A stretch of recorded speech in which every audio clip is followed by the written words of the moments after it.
Hello, this is my guide to getting Mirage Island on a Pokemon Emerald cart that has a dead battery. I'm using a GameCube with a Game Boy player attached to record my gameplay, but you can also do this on a Game Boy Advanced or Game Boy Advance SP. I've personally also done RNG manipulation using Game Boy Advance SP, and it works the exact same way as it does on Game Boy Player. The only difference is if you're using a Nintendo DS, the DS has a slightly different frame rate when playing Game Boy games on it than it would if you are playing on a Game Boy SP. So you can still do everything. You might just struggle a little bit to find the exact frame in the RNG where you get it, but everything should work on a DS. It's just a little bit harder, and it might take a couple extra steps to get the right thing. So as you can see, if I soft reset my game right here, I have a Pokemon Emerald cart with a dead battery.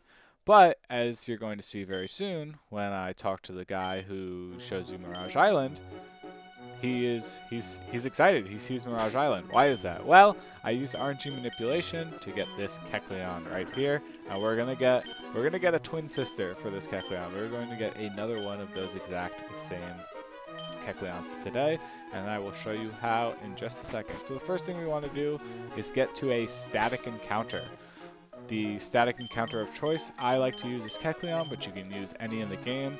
You could use Beldum, you could use, I don't know, Mudkip, or like the fossil Pokemon. There's a ton of static Pokemon in this game that you could use. You might also be able to use Sweet Scent, but I wouldn't trust it. I feel like Sweet Scent's probably the hardest method of these.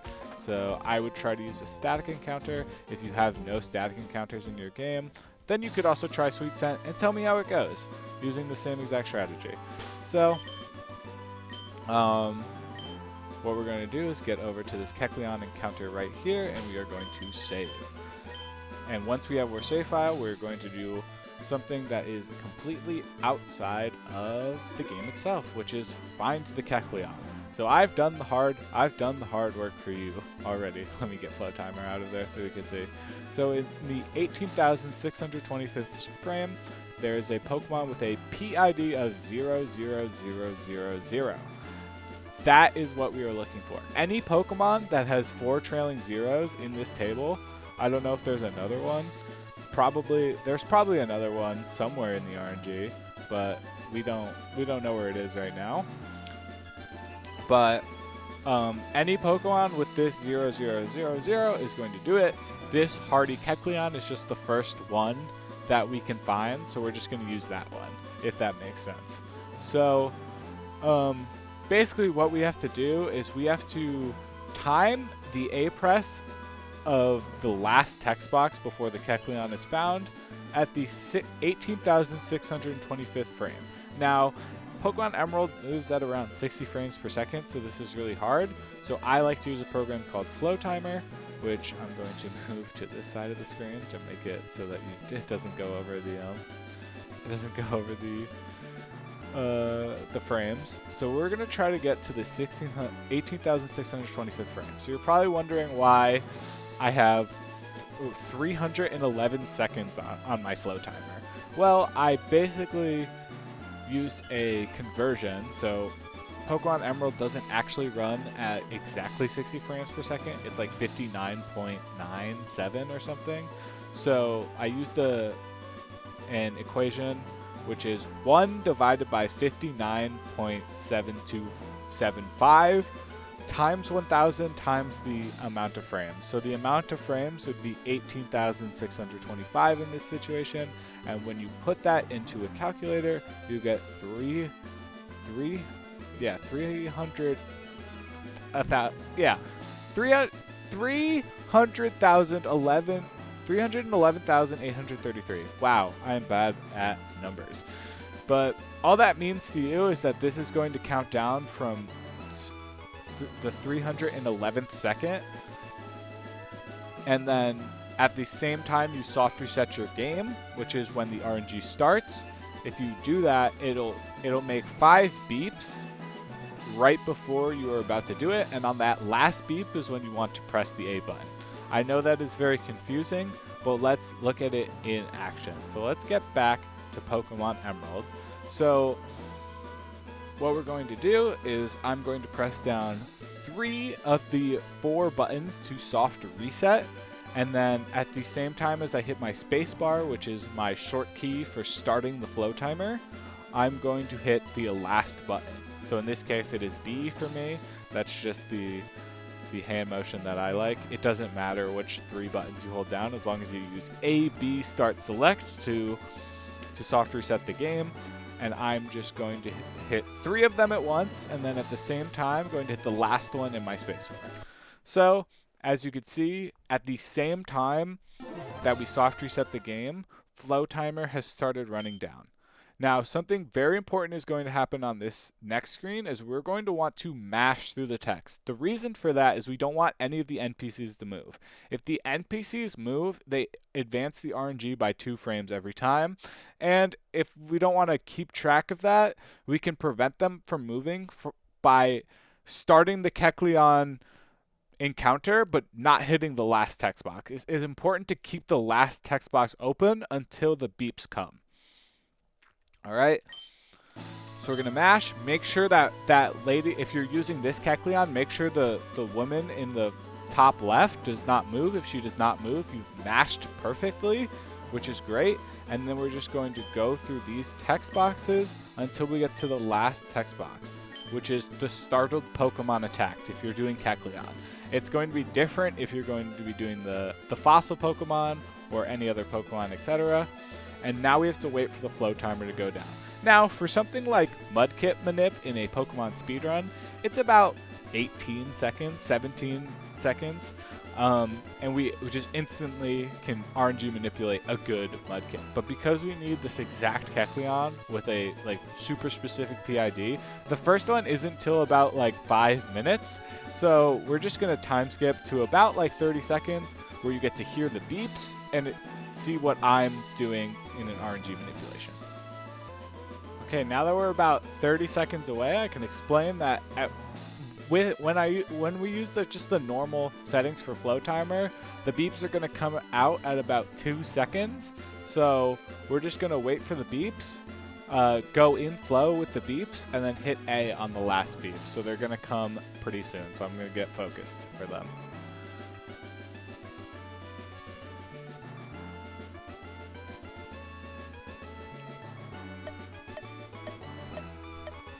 Alright, and so if done correctly, we are going to be getting the Kecleon that is hardy. Now, I have a stinking suspicion we didn't hit the right one, and I'll tell you why. Because when I did this RNG manipulation the first time, I was about 146 frames away. I was hitting a hasty that was all the way at 1677, I think was the number. So let's just catch it using the Pokeball. Hopefully they get in the ball. And then let's see what Kecleon we got. So once we see what Kecleon we got, we're going to try to find it in Poke Finder.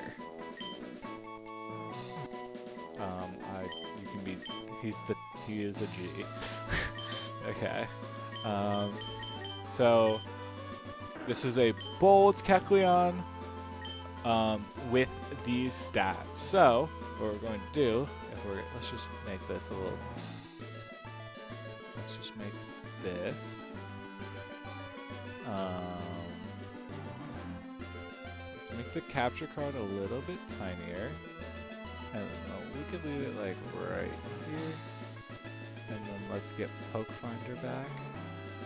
So, all right. So we have our stats on the right side of the screen. So we're gonna look for those stats in Poke Finder. So if I'm not mistaken, this is probably going to be close to 1877. Now there's a few ways that you can do this. 1871. So it was literally 1 frame earlier than the oh, maybe not. No, the attack's different. This is not the same bold. It's this bold. Okay, so it's 18768. So I had just a hunch. I've already done this whole process, so I kind of knew what area it would be at. But a good way to do this is you could put the stats into an IV calculator and then put the IV, like change the IVs. So let's show the IVs. So for that bold, it's this one right here. If we put it in a calculator and it was like max of, let's say 11, and then it was like a max of 5 for attack, and then a max of like 5 for defense. A max. Oh my god, it has perfect special attack? That's sick. That's so sick. And then special defense, and then speed at like 13. So if we generate on the left-hand side new Kecleons, we can start all the way back at the beginning until we're close to around 18,000. And if we do that, and we find the one with the right nature... Did I mess up? Dude, I messed it up. Whatever. So, we don't want to do this. I messed up somewhere, but if you put in your stats correctly, you would have found the right Kecleon. That's so embarrassing. So yeah, put the stats, or you could just look for, yeah, put the stats into an IV calculator, and then that can help you narrow it down. If you want to just look through every bold Kecleon, you can also do that too. So you can change the natures over here on the right side, and you can generate that until you find something that's like close to 18,625. And so if you look through all the bold ones that are in the 18,000s, you might be able to find it quicker than if you were to do it the other way. And yeah, 18,768 is the one that we got. So why is this important? I just spent a lot of time rambling on finding the Kecleon. Well, we're about 100 and, ooh, let's do mental math, 43? We're about 143 frames away from the Kecleon that we want to get. So let's find our guy again. So how are we going to adjust our flow timer so that we can more consistently get closer to the Kecleon? Because we don't just want to try to like randomly go earlier. You know, you could try to just be like, oh, it's like 2 seconds. You know, I'll just go 2 seconds earlier. You know, or you could just adjust your flow timer to be closer to the hardy Kecleon that we want. So how you do that is every frame is about 16.7 every frame is about is about 16.7 values of units in flow timer. But since you can't use decimals in flow timer, we have to round up to 17. So anytime you want to move this, you want to move it by a value of 17. So that was just 33. So we're going to subtract 17 from that, which would give us, I believe, 17? No, 16? So we just moved that down 1 frame, but we're actually 143 seconds away. So in order to do that, we'd have to chime 17 to get 17 times 143, which is like a lot. Use a calculator. Basically, I'm really far off. I'm really far off from this Kecleon, and what I did was I did all the math to get this number. So I did the math. I got pretty close, and then I was at like, I think I got this lax. So when I did that math, I was about 5 frames off, and then I just changed it again. So every time you want to adjust it 1 frame, just change this number in flow timer by 17 seconds.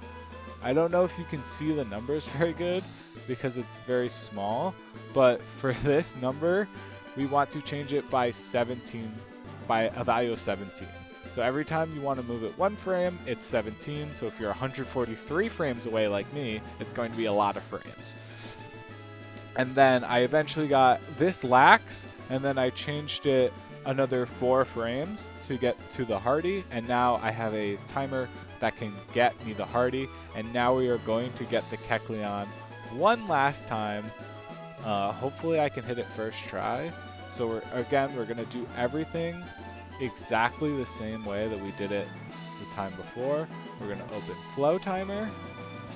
We are going to hold down 3 of the 4 buttons to soft reset, and then we will soft reset the game, and then I will be back when I have the Kleon.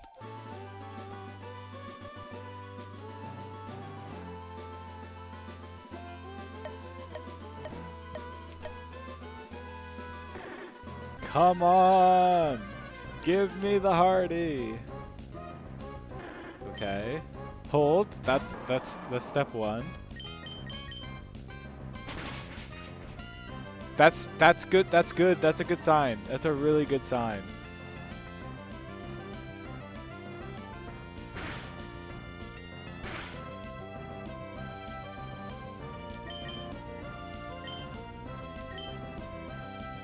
That's a really good sign.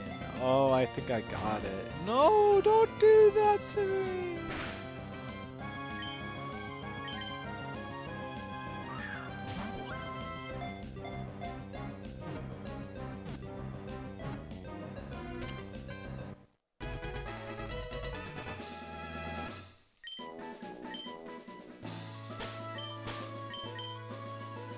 Yes. Okay.